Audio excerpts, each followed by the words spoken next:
नमस्कार दोस्तों आज हम आपके साथ श्रीमद् भगवत गीता के अध्याय नंबर 6 के श्लोक नंबर 15, श्लोक नंबर 16, श्लोक नंबर 17, श्लोक नंबर 18 और श्लोक नंबर 19 पर बातचीत करते हुए ये जानने और समझने की कोशिश करेंगे कि योग द्वारा अपने मन पर विजय प्राप्त करने वाला योगी ही वास्तव में परमपिता परमात्मा से बुद्धि का कनेक्शन जोड़कर अपार शांति का अनुभव कर सकता है, अर्थात परमानंद की प्राप्ति करता है। क्योंकि योग में परिपक्व स्थिति बनाने के लिए योगी को खान पान की स्वच्छता बहुत जरूरी है, राजसिक व तामसिक पदार्थों से परहेज बहुत जरूरी है, पर्याप्त नींद करनी बहुत जरूरी है। परंतु अमृत वेले का योगी के जीवन में सबसे ज़्यादा महत्व है कि जब सारा ही मनुष्य समुदाय गहरी नींद में सोया होता है, तब योगी जागकर परमात्मा की याद में असीम शांति का अनुभव करता है। इसलिए योगी को अपने खान पान के परहेज की और सोने जागने की दिनचर्या का बैलेंस रखना नितांत जरूरी है, क्योंकि ये योग ना तो बहुत सोने वालों का लगता है और ना ही ज़्यादा जागने वालों का लगता है। इसलिए योगी को अपनी दैनिक दिनचर्या का चार्ट रखना ही चाहिए, ताकि उसके मन की डोरी परमात्मा से ऐसी जुड़ी होने चाहिए जैसे हवा रहित स्थान में जगा हुआ दीपक कभी नहीं बुझता। वैसे ही उपमा परमात्मा के ध्यान में बैठे हुए इस योगी के चित्त की कही गई है।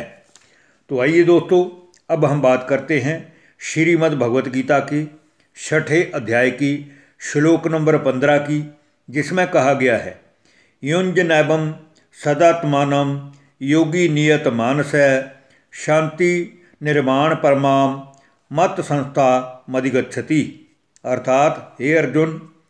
वश में किए हुए मन वाला योगी इस प्रकार आत्मा को सदा ही मुझ परमात्मा पिता के स्वरूप में लगाता हुआ मुझ ईश्वर से सदा प्राप्त होने वाली परमानंद स्थिति को भी प्राप्त करता है और अपार शांति का भी अनुभव करता है। इसलिए योगी को चाहिए कि सर्वप्रथम वह अपने मन को वश में रखे। अब हम दोस्तों बात करते हैं श्रीमद् भगवत गीता की 6ठे अध्याय की श्लोक नंबर 16 की, जिसमें कहा गया है, नात्यस्न तस्तु योगो अस्ति न चेकांत मन शनत न चाति स्वप्नशीलस्य जागृतो नैवचार्जुन। हे अर्जुन, ये योग ना तो बहुत ज़्यादा खाने वाले लोगों का लगता है और ना ही बिल्कुल भूखे रहने वाले लोगों का लगता है, ना तो बहुत सोने वालों का लगता है और ना ही दिन रात जागने वालों का ही लगता है। इसलिए योग लगाने के लिए योगी को एक दिनचर्या का चार्ट बनाना बहुत ज़रूरी है, जिसमें वह अपना एक बैलेंस बना के रखे कि मुझे इतने घंटे सोना है और इतने घंटे मुझे कर्म करना है और इतने घंटे मुझे ईश्वर पिता परमात्मा की याद में योग में बैठना है। अब हम दोस्तों बात करते हैं श्रीमद् भगवत गीता के 6ठे अध्याय की श्लोक नंबर 17 की, जिसमें कहा गया है, युक्ताहार विहार से युक्त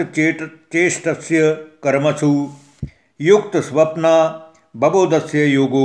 भवति दुःखः। अर्थात दुखों का नाश करने वाला योग तो सदा ही यथा योग्य सोने जागने वाले का और यथा योग्य कर्मों में चेष्टा करने वाले का और यथा योग्य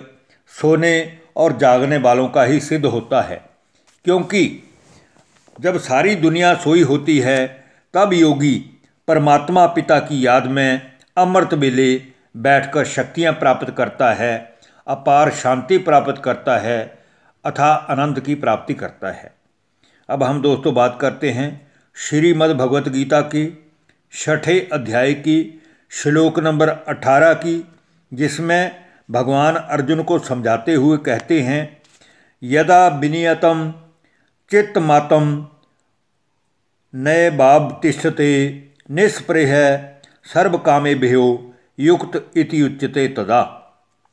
अर्थात अत्यंत वश में किया हुआ चित्त जिस काल में भली भांति परमात्मा की याद में टिक जाता है,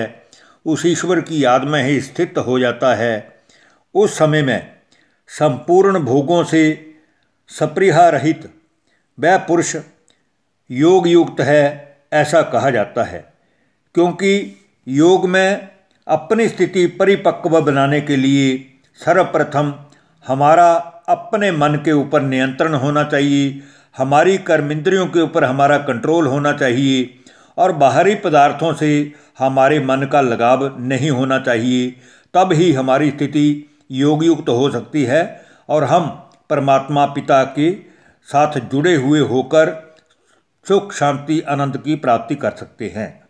अब हम बात करते हैं आज की वीडियो के अंतिम श्लोक की। श्रीमद् भगवत गीता 6ठे अध्याय का 19वां श्लोक, जिसमें कहा गया है, यथा दीपो निवातस्थो ने अंगते सोपमा समृता योगिनो यत चित्तस्य युञ्जतो योगमात्मनः। हे अर्जुन, जिस प्रकार हवा रहित स्थान में जगा हुआ दिया अपने आप कभी नहीं बुझता, ठीक वैसी ही उपमा मुझ परमात्मा के ध्यान में बैठे हुए उस योगी के मन की कही गई है, जो चारों ओर से अपनी मन बुद्धि को समेटकर केवल मुझ एक ईश्वर पिता परमात्मा की ही याद में बैठा है। इसलिए हम सभी को भी चाहिए कि हमने भी अगर योग युक्त बनना है, हमने भी अगर बुद्धि का योग उस परमात्मा से लगाना है, हमने भी अपने जीवन में नशे और दुर्व्यसनों को छोड़कर अपने जीवन को चरित्रवान हीरे जैसा बनाना है, तो हमें भी चाहिए कि हम ईश्वर पिता परमात्मा से योग युक्त होने के लिए अपना सोने जागने का, अपना खान पान का, ये सब नियम मर्यादा बना करके फिर हम योग युक्त हो बैठेंगे, तो हमें भी योगी की तरह अपार सुख, अपार शांति, अपार आनंद की प्राप्ति होगी। अन्यथा कोई रास्ता ही नहीं है जो परमात्मा पिता से बुद्धि की डोरी जोड़कर हम उनसे शक्तियाँ प्राप्त कर सकें। इसलिए योगी को चाहिए कि वो इन नियमों का पालन करते हुए सदा ही उस एक ईश्वर पिता परमात्मा से ही सर्वगुण सर्व शक्तियों की प्राप्ति करने के लिए अपनी स्थिति को योग युक्त रखे। धन्यवाद। नमस्कार दोस्तों।